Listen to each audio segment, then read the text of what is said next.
하나님의 말씀은 시편 24편입니다.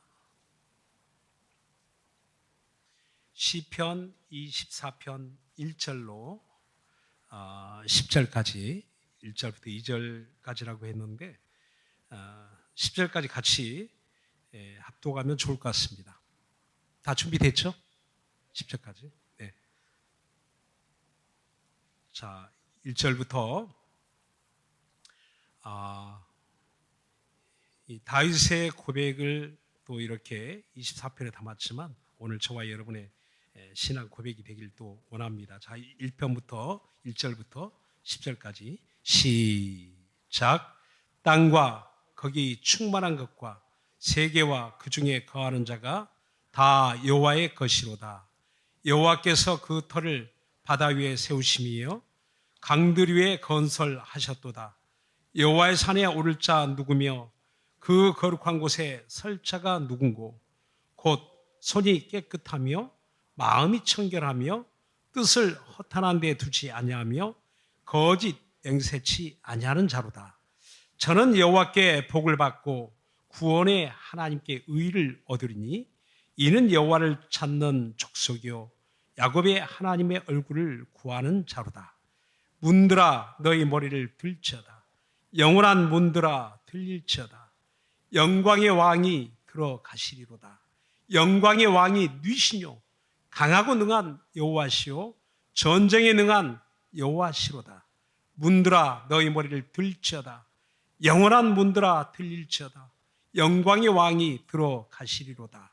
영광의 왕이 누이시뇨 만군의 여호와께서 곧 영광의 왕이시로다. 아멘. 어마어마한 고백입니다. 우리의 모든 그 신앙을, 우리의 신앙의 고백을 담고 있는 시편 24편 말씀입니다. 이 배경을 보니까 다윗이 오벳 에돔의 집에서 오벳 에돔이 그 하나님의 여호와의 법궤를 잘 지극정성 믿음으로 섬길 때 복을 받았다는 이야기가 온 이스라엘에 전파될 때 그때 다윗이 찾아가서 그 법궤를 예루살렘 성으로 옮겨갑니다. 예, 감사합니다. 센스가 있어요. 옮겨가는 그때에 너무나 즐거워서 하나님의 법궤를, 언약의 법궤를 예루살렘 성으로 자기가 있는 예루살렘 새 수도로 모시고 올 때 너무너무 기쁘니까 막 춤을 춥니다. 에봇, 왕이 입었던 에봇 옷이 이렇게 사이 옆트임 옷인데 그 속살이 다 내비칠 만큼 즐거워서 춤을 추고 그 예루살렘 성을 들어오는 그 장면을 연상하는 그때 지어진 이 시편의 고백이에요. 다윗이 쓴 시로 이렇게 추정이 됩니다. 그러니까 이스라엘 사람들에게, 이스라엘 백성들에게 하나님의 언약궤는 곧 하나님이세요. 거기에 영광이 있고 거기서 하나님을 뵙고 그 언약궤가 있는 곳에, 그 언약궤가 나가는 곳에 하나님이 함께 하신 승리가 있었거든요. 그런데 그 언약궤가 드디어 예루살렘 빼앗겼던 그 언약궤가 이제는 오벳에돔의 집에, 이제는 그 법궤가 드디어 예루살렘 성으로 들어올 때 얼마나 감동했겠습니까? 얼마나 기뻤겠습니까?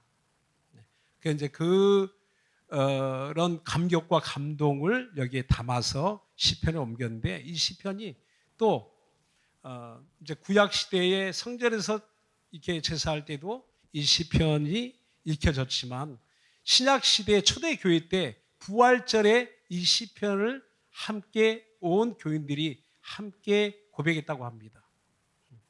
그러니까 구약 시대에만 있던 시편이 아니고 신약으로 이어지는, 부활절로 이어지는 이 시편을 읽을 때 그런 모습이 연상되지 않습니까? 예루살렘 성에 어린 나귀 새끼를 타고 예수님이 입성하는데 막 사람들이 호산나 호산나 막 열광합니다. 예수님을 향해서. 초림하신 예수님이 드디어 예루살렘 성에 들어가는 그 장면, 언약궤가 예루살렘 성에 들어갈 때 초림하실 예수님을 예표하지 않았겠습니까? 마침내 그분이 이제 우리를 위하여 죽으시고 부활하신 다음에 어디에 들어가십니까? 하늘나라, 저 하늘 지성소 천국에 우리보다 먼저 그곳에 들어가시지 않았습니까? 우리 처소를 준비하러. 이제 마침내 이 땅에 다시 오실 예수 그리스도, 그분은 십자가에 골고다 언덕길에 십자가 지고 가는 예수님이 아니거든요. 만왕의 왕으로서 그는 가장 낮아질 때 하나님 가장 높이시고 만왕의 왕이 되셔서 이제는 그 모든 천사들의 영광을 받으며 다시 우리를 만나러 오실 겁니다. 그때를 연상하는 아주 어마어마한 사건을 함축하여 표현하고 있는 말씀이 시편 24편입니다. 오늘 저와 여러분의 예배가 무엇일까요? 우리 예배자는 어떤 자격과 어떤 모습으로 하나님께 예배해야 될까요? 오늘 이 시편에 이렇게 말씀하고 있어요. 자, 3절에 보니까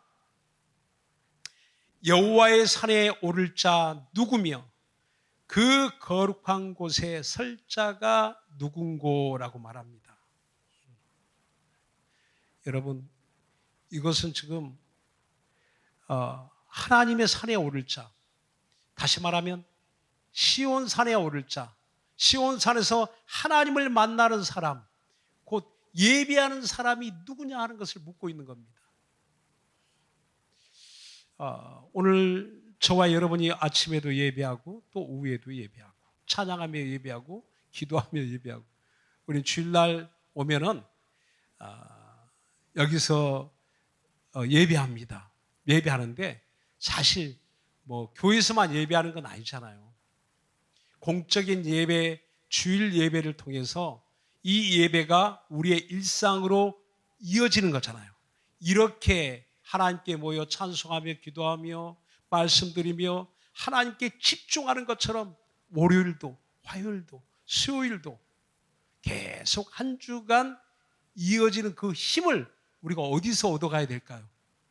적어도 주일날 오면 우린 뭐 세상 이야기, 세상에 뭐 즐거웠던 이야기들이 아니라 그래도 주일날 오면 말씀 듣고 찬양하고 고백하고 기도하고 어쩌면 우리 영적 생활의 가장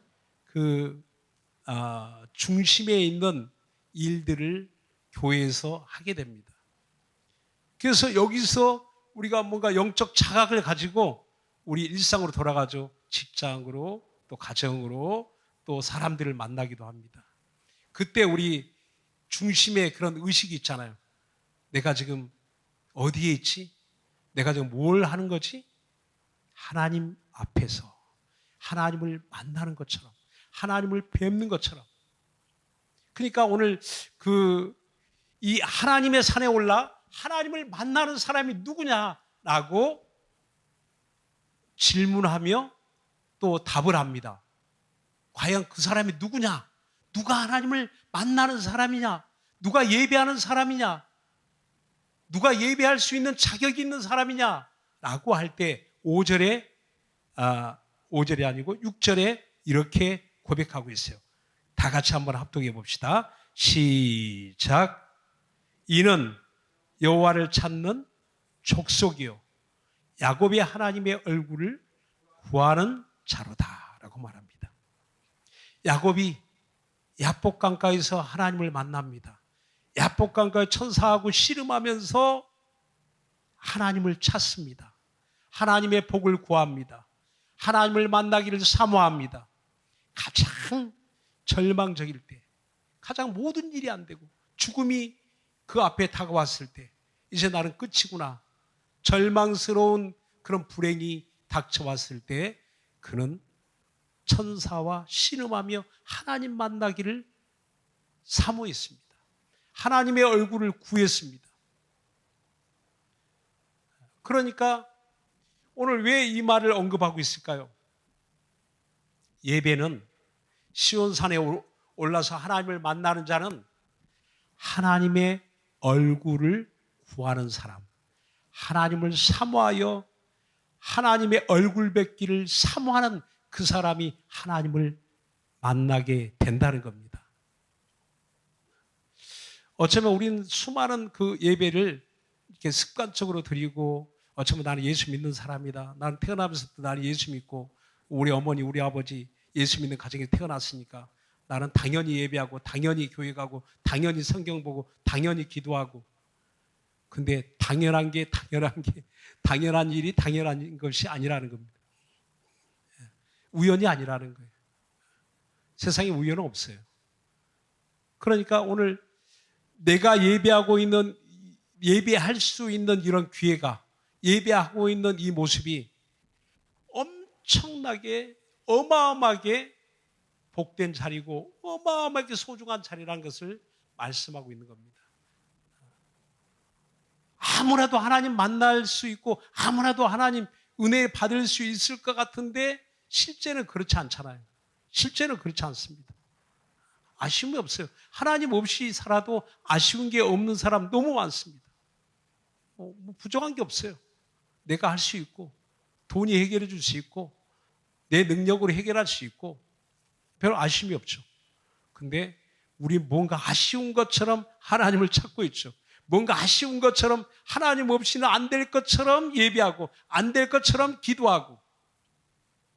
근데 안 될 것처럼 기도하는 게 아니고, 안 될 것처럼 예배하는 게, 이게 하나님 보실 때 가장 복된 사람. 그래서 하나님을 찾는 그 사람에게 주어지는 축복이 무엇인가 하는 걸 그 전에 5절에 이렇게 말씀하고 있어요. 5절 한번 봅시다. 자, 이렇게 하나님을 만나게 된 사람, 그는 바로 하나님의 이러한 축복이 있다. 5절 시작. 저는 여호와께 복을 받고 구원의 하나님께 의를 얻으리니라고 말합니다. 칭의를 얻으리니. 하나님께 복을 받는 것과 구원의 하나님께 의를 얻는 것은 동일한 축복이라고 말씀하고 있습니다. 그러니까 하나님께 의롭다함을 얻고 하나님의 의를 힘입어서 하나님을 만나는 사람이 예배자라는 겁니다. 아무나 하나님을 만나는 것이 아니라는 거예요. 하나님께 의롭다함을 받지 못한 자가 어떻게 하나님 만납니까? 그 기도가 어떻게 하나님께 상달될 수 있겠습니까? 그러니까 하나님께 나온 사람이 복을 받은 사람인데, 그 복은 날 구원하신 하나님께로부터 의롭다 하심을, 의롭다 칭함을 받은 자라는 겁니다. 자, 이러한 예배자의 세계관은 무엇일까요? 어떤 생각과 어떤 마음으로 살아가야 될까요? 무엇이 정상적인 예배자의 삶일까요? 그것을 1절과 2절에 시편 기자가 이렇게 고백하는 거예요. 땅과 거기 충만한 것과 세계와 그 중에 거하는 자가 다 여호와의 것이로다. 다윗이 지금 하나님을 가장 가까이 느끼고 체감하며 그가 고백하는 이야기가 뭐냐면, 내가 알았다. 내가 깨달았다. 이 모든, 내 눈에 보이는 이 모든 세계가, 아니 이스라엘만 아니라 내가 밟고 있는, 내가 지배하고 내가 전쟁에 승리하고 내가 살고 있는 이스라엘 땅만 아니라 내 눈에 보이는 저 하늘,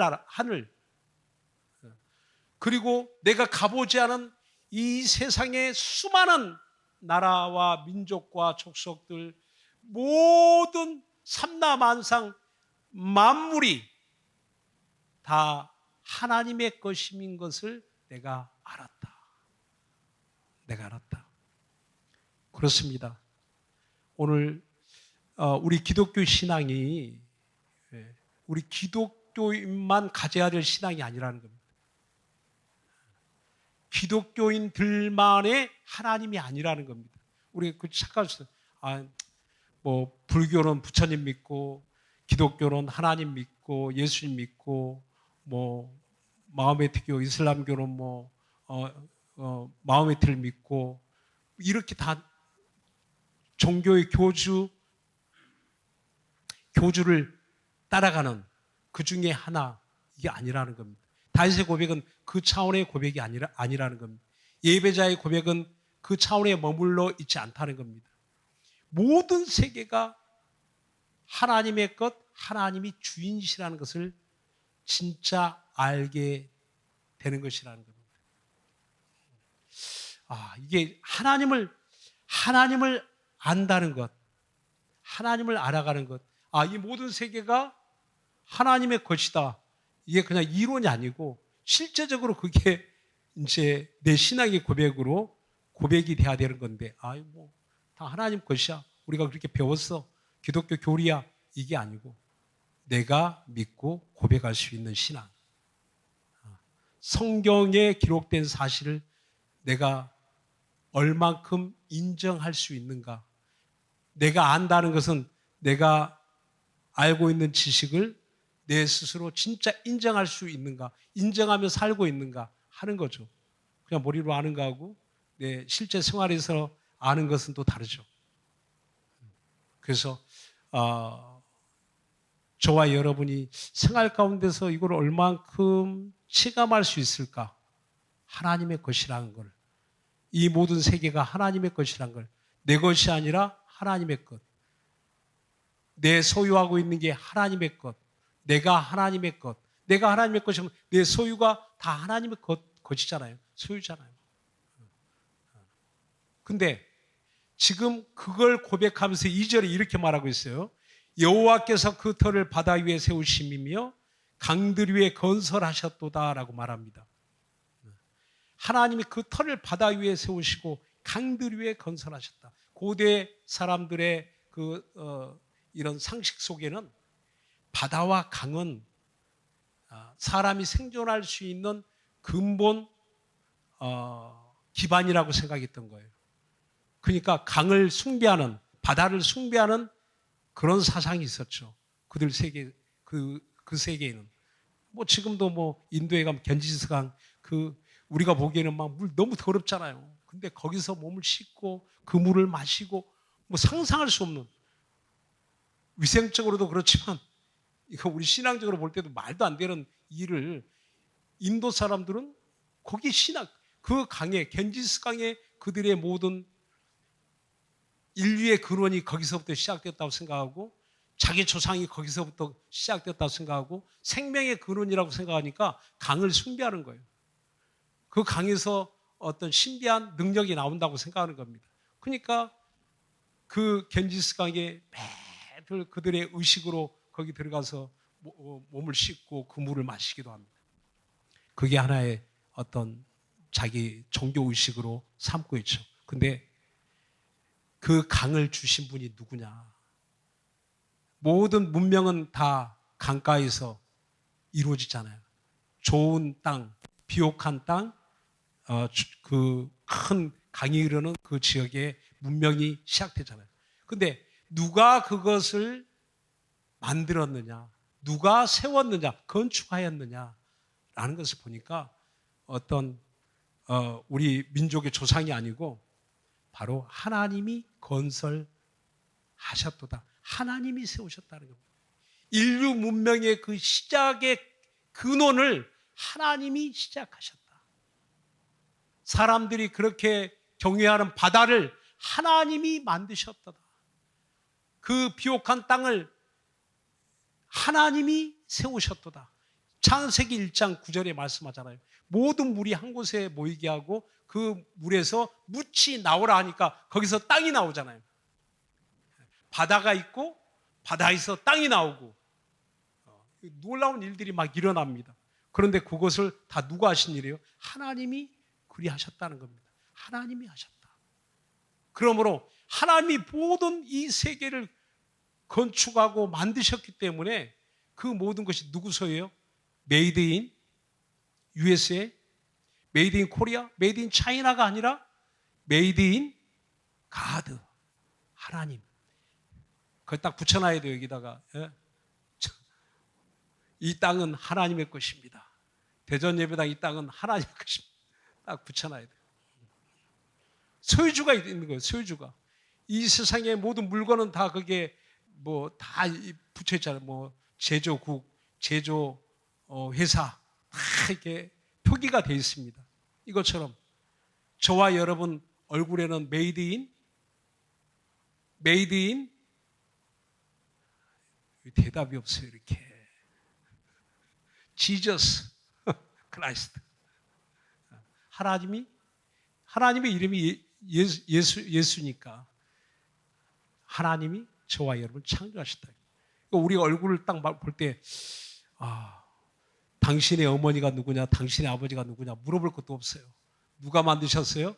하나님이 만드셨다. 하나님 만드셨다.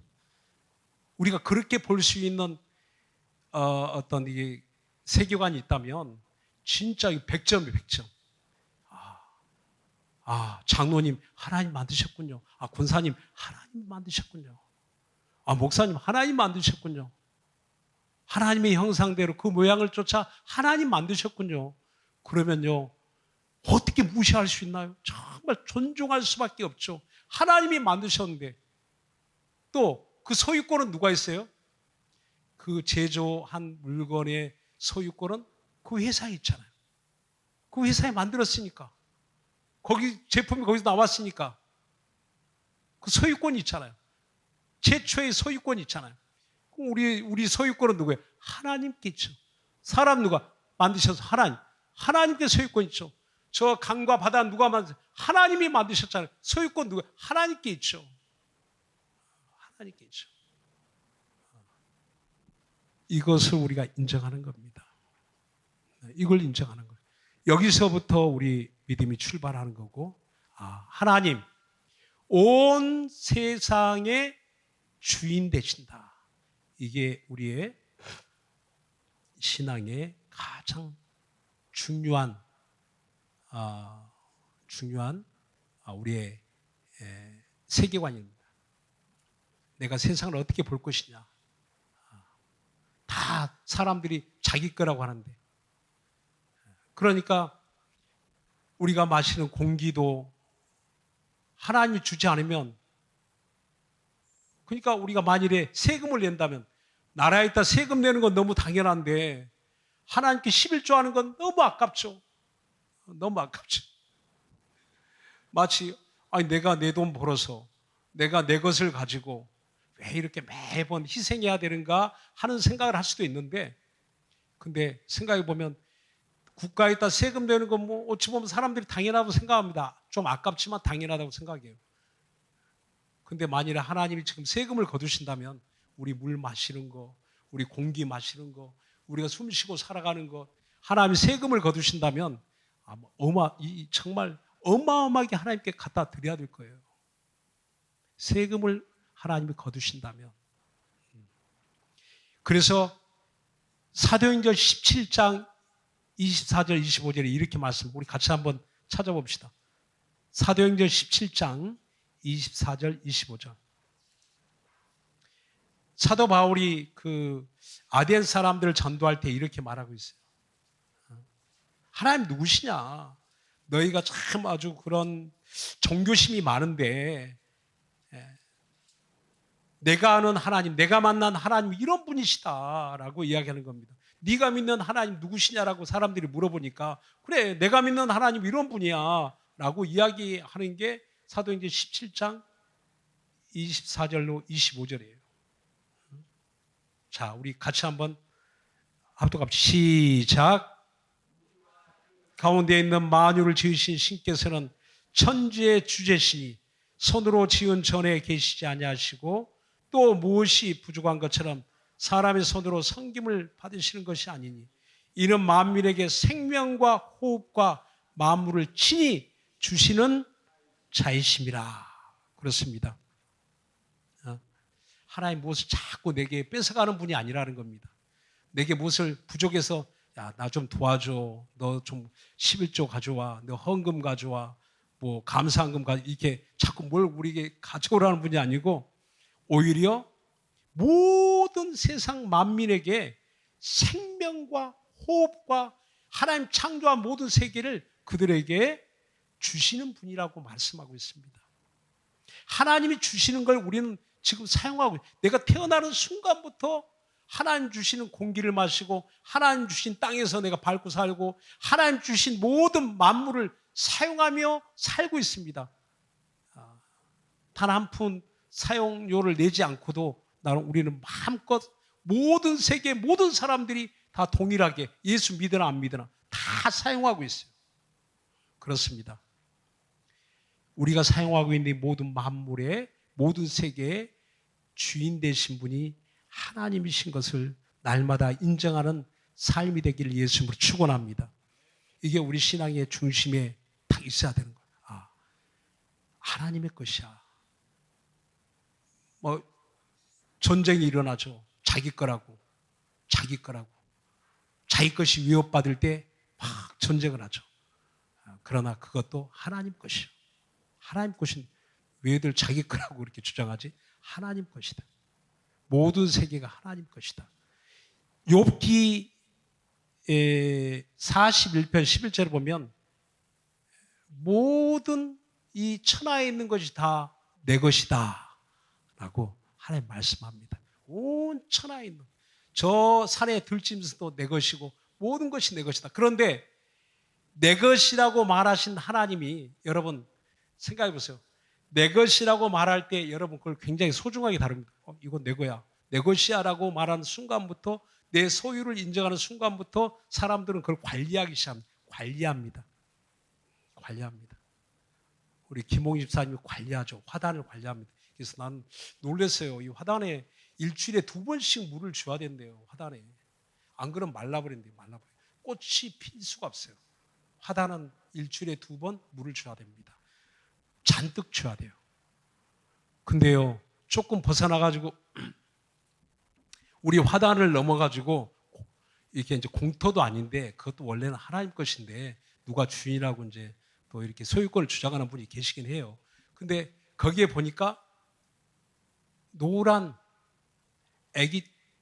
애기똥 벌레가 아니고 애기똥 꽃이 막 이렇게 여기저기 피어나 있어요. 여러분 애기똥꽃을 보신 적이 있나요?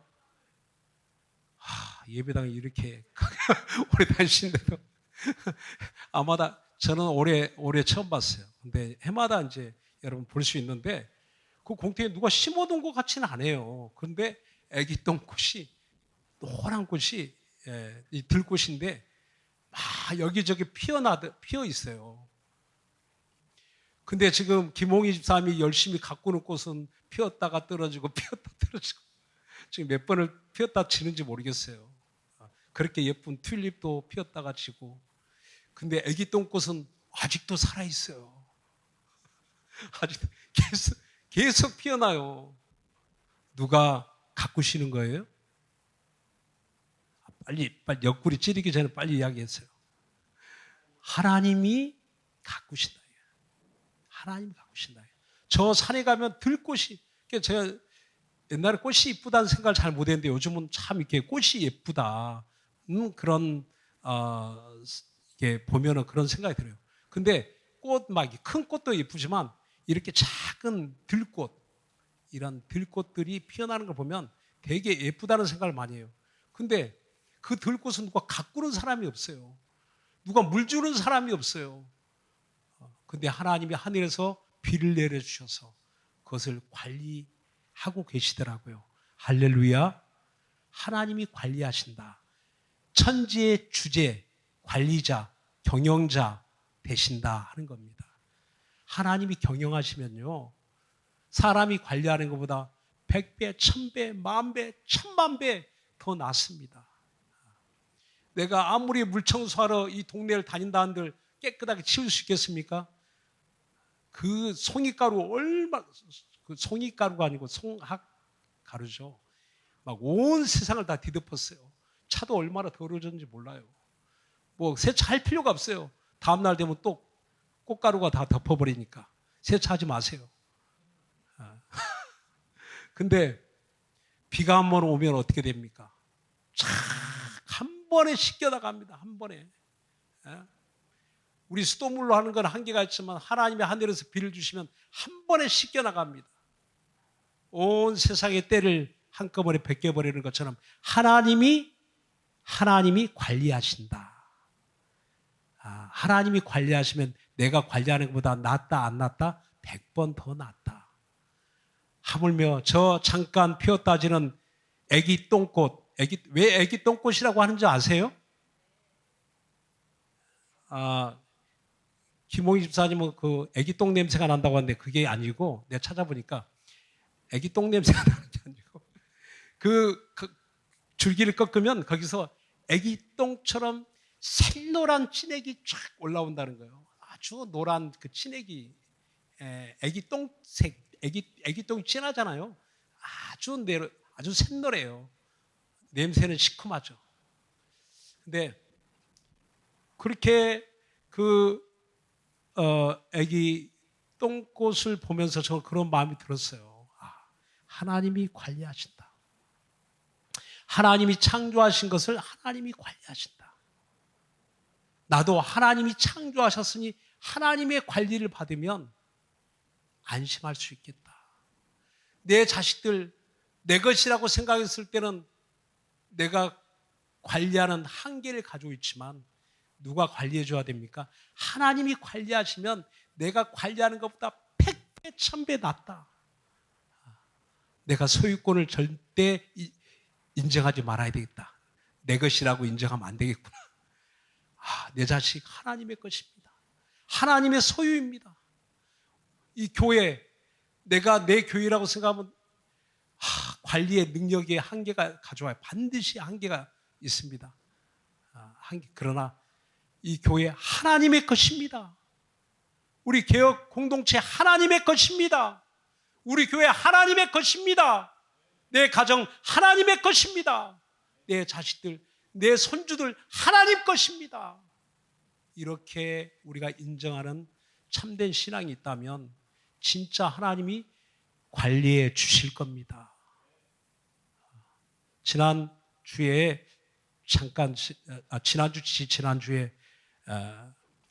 군산 예배당 이야기를 잠깐 제가 드렸지만 그분 돌아가셨어요. 소천했습니다. 지난주에 제가 장례를 치르고 왔는데 이게 생각을 제가 해보게 됐어요. 나이가 90. 그리고 그날 손주 그 가게에 가서 이 미나리를 다듬으러 가셨다가 그날 심정지가 와서 심정지가 2번이나 왔는데 하나님 다시 깨어나게 해주셨어요. 그리고 딱 15일을 살다 가게 하셨는데 자기 가족들 다 이렇게 보게 하시고 제가 응급실에 가서 기도해주고 중환자실에 가서 또 기도해주고 그 다음에 이제 마지막 대기하라고 그리고 그 소천하시기 이틀 전에 가서 마지막으로 갈 때마다 저는 마지막이라고 생각해요. 사실은 지금 마지막이다. 지금이 마지막이다. 그리고 그분에게 마지막 할 수 있는 기도, 마지막 할 수 있는 이야기. 근데 하나님이 진짜 3일 이틀 전에 가서는 대화를 했어요. 대화를. 그분이 깨어있고 의식도 있고 저를 알아보기도 하고 그리고 제가 집사님 천국 소망 있으시죠? 구원받으신 거 확실히 믿고 계시죠? 죄사함 받은 거 믿으시죠? 아멘. 그리고 기도하는데 아멘 하시더라고. 귀가 어두운데 또 마지막에 하나님 다 듣게 하시는 것 같아요. 아멘 하시더라고. 그리고 집사님, 우리 며느님 40년 동안 함께 고생하면서 살았는데 미안해요, 안 미안해요? 고맙다고 이야기 한번 하셔. 옆구리를 팍 찔렀더니 수고했다. 그 이야기가 마지막 며느리에게 건네준 마지막 위로였습니다. 그 며느님이 얼마나 좋아하는지 몰라요. 마지막 수고했다는 말 한마디로 40년의 세월을 보상을 받아버린 거예요. 그래서 제가 그 생각을 해보는 거예요. 정말 이 죽음이 복된 죽음이다. 하나님이 3번의 기회를 주셔서 15일이라는 시간 동안 자기 인생의 마지막을 준비하게 하셨구나.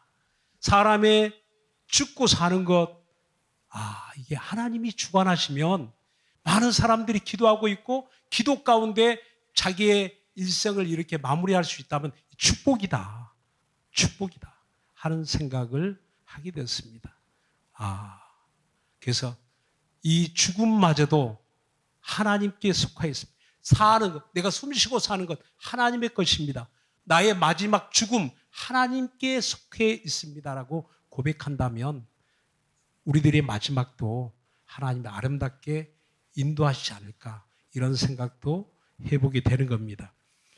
오늘 이렇게 예배자는 하나님의 것을 인정하고 살아가는데, 우리가 이런 예배자를 향한 하나님의 선포가 있어요. 이젠 하나님이 축복에 있고 그 다음에 우리의 삶 속에 하나님이 선포하신 선언이 있어요. 자, 7절부터 10절까지 한번 읽어봅시다. 우리 본문으로 돌아가서 시편 24편 7절부터 10절. 이게 굉장히 7절만 해요. 네, 7절.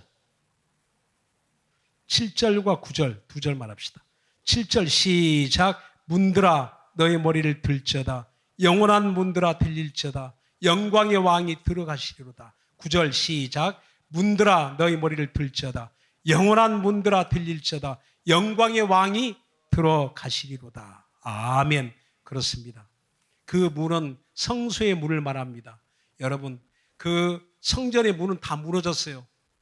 구약의 성전의 문들은, 그 화려한 문들은 다 무너졌습니다. 그러나 지금 무너지지 않는 영원한 문이 있어요. 영원한 문들아 머리를 들지어다. 머리 들라는 말은 문을 활짝 열어라는 그런 의미를 가지고 있어요. 그럼 영원한 문은, 무너지지 않는 영원한 문은 어떤 문일까요? 바로 저와 여러분, 하나님의 성전된 그 육체 속의 그 마음의 문을 말하고 있습니다. 그러니까 저와 여러분이 고린도전서 3장 10절 너희가 하나님의 성전인 것을 알지 못하느뇨, 하나님이 너희 안에 거하신 것을 알지 못하느뇨라고 말씀하죠. 하나님 우리 안에 거하신다면 우리 안에 어디 계십니까? 우리 마음속에 들어와 계신다는 겁니다. 그러면 우리 안에 어떻게 들어오십니까? 마음 문을 열어야. 요한계시록 3장 20절에 보니까 내가 문 밖에 서서 두드리노니 누구든지 내 음성을 듣고 문을 열면 내가 그에게로 들어가 그로 더불어 먹고 그는 나로 더불어 먹으리라 라고 말씀하죠. 그렇습니다. 문을 열어야 들어갈 수 있다는 겁니다. 저기 우리 야유회 갔다 온 그 청남대 문을 열어줘야 청남대에 들어갈 수 있죠.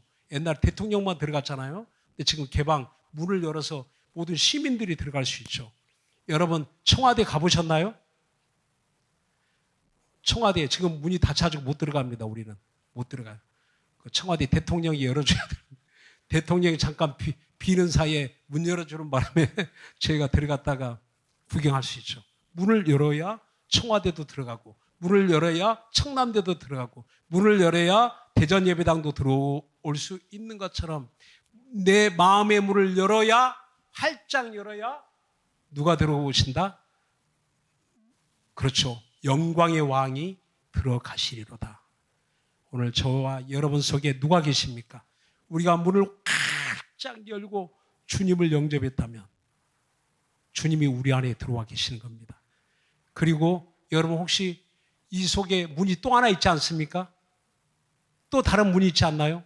닫혀있는 문이 혹시 있지 않나요? 숨겨둔 문이 있지 않나요? 그렇다면 이제는 남김없이 내 속에 있는 모든 문을 활짝 열어서 주님이 그 안에 자정하시도록, 주님이 자정하고 통치하시도록, 주관하시도록, 다스리시도록 그렇게 해야 되지 않겠습니까? 오늘 참된 예배자는요, 교회에서만 하나님께 영광 돌리는 자가 아니라 우리의 모든 삶 속에서 그분이 내 안에 들어와 계심을 알고 그분의 다스림을 받는 거예요. 그분의 통치를 받는 겁니다. 그분이 다스려 주셔야 돼요. 주님이 다스려 주시는 삶을 사는 게 오늘 참된 예배자의 삶, 복받은 예배자의 삶이라고 말씀하고 있는 겁니다. 오늘 그 나를 다스리는 그분은 오늘 이렇게만 강하고 능한 여호와시오 전쟁에 능한 여호와시오다. 아까 우리 집사님하고 잠깐 이야기하는데 정말 우리 그 가운데 장로님이 예, 세상에는 편한 데가 없다고 복받은 사람처럼 편한 삶을 사는 사람이 그렇습니다. 왜? 이 세상이 전쟁터라고 말하고 있고 우리 신앙생활이 전쟁하고 있다. 이스라엘, 러시아와 우크라이나 전쟁하고 있고 이란과 이스라엘이 전쟁하고 있고 세계 전쟁 엄청난 막 폭탄이 미사일이 왔다 갔다 하고 난리가 나죠. 희생자가 나오죠. 오늘 전쟁에는 반드시 피해가 있습니다. 고난이 있어요. 고통이 있어요. 오늘 저와 여러분이 전쟁하고 성경에서 우리가 전쟁이다. 너희 그리스도의 군사로 부름을 받았다 하는 것은요. 반드시 어려운 일들이 있다는 겁니다. 전쟁이니까. 영적 원수 마귀와의 전쟁이니까. 마귀를 대적하라 전쟁이니까. 귀신을 쫓아내라 전쟁이니까 어려움이 있어요. 그러나 만왕의 왕, 영광의 왕이 우리 안에 들어오셔서 나를 통치하시고 다스리신다면 그분의 막강한 그분의 전능한 그 힘과 능력이 우리 가운데 역사해 주신다면 여러분 넉넉히 승리할 수 있습니다. 할렐루야. 그래서 정말 전쟁에도요 힘의 우열이 벌써 너무 우월하면 게임이 안 되잖아요. 전쟁에 너무나 이 물자나 모든 것이 전력이 크면은 뭐 이게 전쟁의 뭐 성패가 벌써 끝나는 거잖아요. 비슷하니까 우리가 여러분 정말 우리 가운데 전쟁에 능한 여호와 니시 아말렉과의 전쟁에서 승리하게 하신 하나님이 내가 대대로 싸우리로다. 여호와 니시 하나님의 이름은 승리구나.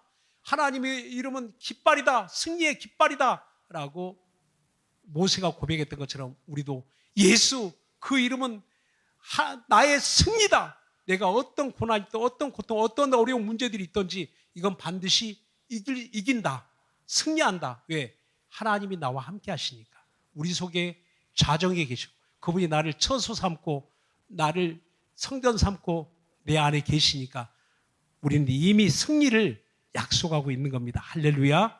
여러분의 어떤 어려운 가운데서도 날마다 주님이 함께 계심으로 전쟁에 능한 여호와, 강하고 능한 여호와 하나님이 우리와 함께 하심으로 승리하는 삶을 살아갈 수 있기를 예수 이름으로 축원합니다. 기도합시다. 주여, 우리 승리하는 삶을 살게 하여 주옵소서. 오늘 이 모든 세계가 하나님의 것이고 하나님이 우리 안에 계셔서 나를 다스리고 우리 가정을 다스리고 자녀들을 다스려 주신다면 실패하지 않는 인생, 고난이 있어도 고통이 있어도 아픔이 있어도 반드시 승리하는 인생이 되겠사오니 주여 내 모든 소유를 하나님께 맡기고 나의 것은 하나님의 것입니다.